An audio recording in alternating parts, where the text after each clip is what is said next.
Well, how's it going? And welcome back to How to Invest in Commercial Real Estate. And we have a super exciting guest on today.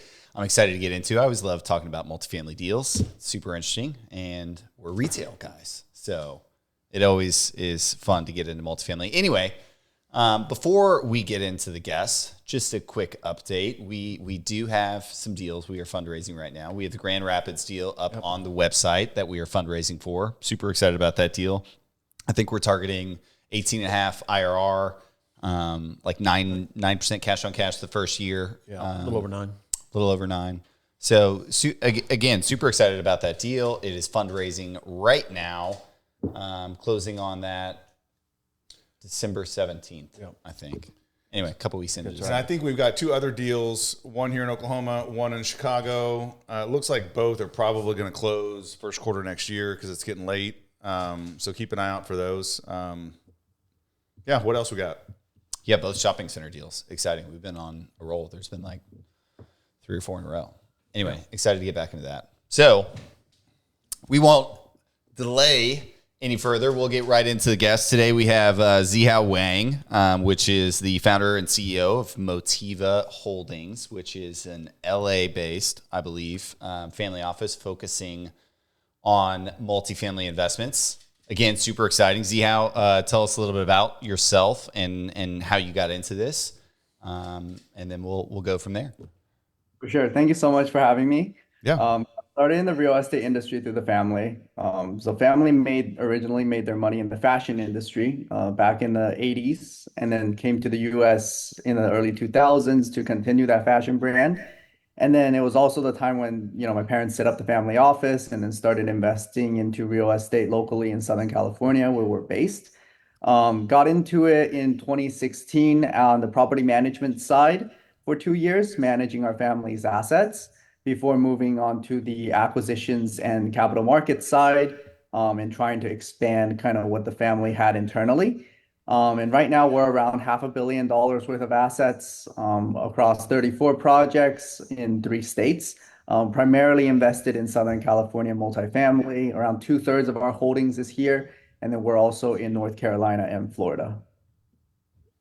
Nice. Wow. So in 2016, this is you personally. Your family was in it before, and was that before college or after college or? No, it was before college. So I kind of started as, a middle school student-ish, kind of riding along the way with my parents, kind of following the footsteps of my parents and doing everything, kind of shadowing everything they were doing, from, site tours, from underwriting, from talking with brokers, seeing deals come through, exiting deals, etc.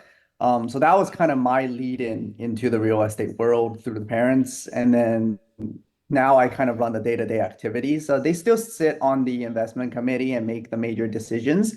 But the day-to-day operations and day-to-day decision-making is now handled by me. Nice. So you knew a lot about about real estate before you even went to college. Is that right? Yeah, I kind of grew up in a very real estate oriented family. I actually knew more about real estate than about the fashion business, which, is actually their operating business. Much more exciting seeing properties than seeing clothes, Yeah. So interesting that you chose to go into computer science and finance, I believe. Is that right? Did you feel like that was something that would help you in the real estate? I felt it would help me on the, underwriting side of things. But I think the major reason why I chose CS is I think 75% of people at MIT major in CS. So it'd be kind of awkward for somebody to, not major in CS in some way or form. Yeah. There are a lot of different majors under the CS umbrella at MIT. I was just kind of trying to kind of fit in a sense. So chose CS as my major. But yeah, it definitely helps on the underwriting side of things, gets you very used to seeing a lot of numbers, seeing a lot of, how different numbers move, how like changes work and stuff like that. So I would say it's still in a sense slightly connected to what I'm doing today. Nice. Does your family manage themselves, or do you guys hire third-party management companies? We started with third party when we were much smaller, but at around like 500 units, we decided to bring everything in-house. So now in Southern California, we own our own property management company and run everything basically in-house. For out of state assets though, we're still not at the scale of doing everything ourselves. So we're still with third party management. Yeah, that makes sense. Yeah. So I assume Motiva Holdings has grown maybe since you graduated from college and went back to doing this full time. How have you scaled the company and brought in? You have, I believe, $500 million under management. Is that right? Yeah, so $500 million total managed. So we've exited some portfolios in and out. So right now, like our active, so we've been kind of a little bit on the sidelines since 2020, late 2021 and 2022. So a lot of our assets are already kind of exited and went full cycle. But yeah, in terms of scaling, we definitely look to bigger assets. We started off with 7 unit properties and then 16 unit properties. And then now we're kind of our most recent acquisition was 90 units, 20 million in Southern California. And then some of our out of state deals are around 250 to 350 units. So in terms of like property size, we definitely scaled up. And then also the number of properties, we were pretty active kind of in the 2018, 2019 kind of days. So you're on the sidelines a bit since 2021, 2022. What led to that decision? We just felt the market was super volatile. We didn't really know where we're gonna go in terms of like interest rates and price expectations. So that we didn't want to kind of expose ourselves to that kind of volatility and market risk in in in, in the real estate asset class, right? So we decided to stay a little bit more on the sidelines, kind of check everything out before going back in. We're actually a lot more aggressive now, kind of tailing 2024 and heading into 2025. We're just trying to kind of, our advantage is really having a lot of dry powder and be able to close deals fast. So we're trying to find those opportunities that might be, like a distressed seller or, like a end of fund life kind of deal and trying to get some of those. And, yeah, go ahead. Well, it's interesting because I have another company outside of Criterion, and we do own some multifamily, and we kind of took a similar path. COVID, I felt like that interest rates were going up pre-COVID, and they kind of never did. And then we hit COVID, and then they came down even further, and cap rates were just hitting the floor lower than we'd ever seen them. And so yeah, we just kind of said, hey, we don't want to be buying these deals that at 3.5, 4 cap when they're getting debt at 2.5%, because if debt changes, those valuations are going to be tough to sustain. So, but we are kind of getting back into the market now as we see cap rates have kind of elevated, rates have plateaued, and so we think it's a good time to try to start moving back into the market. Is that kind of what you guys feel? Yeah, we feel like, I think it was like, at least on the multifamily side, a lot of markets were overbuilt and there was a lot of uncertainty as to what that rate of absorption would be and kind of what rent growth would be. And also like pricing when the so-called distress that people have been talking about for like 2 years now, when that's coming and stuff like that. So we're kind of just still checking out the market and finding ways to get back in, knowing that, kind of construction is pretty much stopped. The pipeline is much, much less than it was during the pandemic. So we feel much more comfortable and a little bit more transparent on the market right now. Yeah. Since you brought up rent growth, what sort of rent growth do you all see on your Southern California assets? I know, it's super regulated. I believe there's rent control in California. So some areas, yeah. In some areas. So, why do you guys love California? I know you're in North Carolina and Florida, and you obviously see different pricing out there than you would, around you all in Southern California. So why do you like Southern California, I guess is the main part of the question. And then what sort of rent growth do you see just generally on your assets out there? So in terms of like rent control and stuff, it depends on the location. City of LA is like 3 to 4%. Pasadena is like 3%. Santa Ana is like 3%. But there are other pockets where it's like at the state level rent control, which is 5% plus CPI. So it was like 8.9% this year. So we can like depending on the kind of asset, we can actually push rents to that 8.9. If it was like a long-term owner with a lot of loss to lease there, like maybe like a $500 loss to lease, so we can just push 8.9, 8.9, 8.9. And then or other assets where it's like, the rents are already at market, so then it becomes really kind of inflation driven and market driven. Then we're probably seeing somewhere at like 3%, which is kind of average of what we're underwriting on kind of all across Southern California. The reason why we like SoCal so much is because we're local. A lot of people are really afraid of this market because of the regulations and stuff, but I think that's partially driven because of the fact that they don't actually live here and they don't like own so many assets here. By us being local and know kind of the city council members and stuff like that, we have a much better pulse as to what's going to happen in terms of legislation. And I just feel we manage better when we're as close as possible to the assets. Yeah. Okay. Yeah, and I think it'd be interesting for me, just coming from Oklahoma, and the market is totally different. Although I have purchased multifamily assets in other states, nothing's quite like California and New York and others.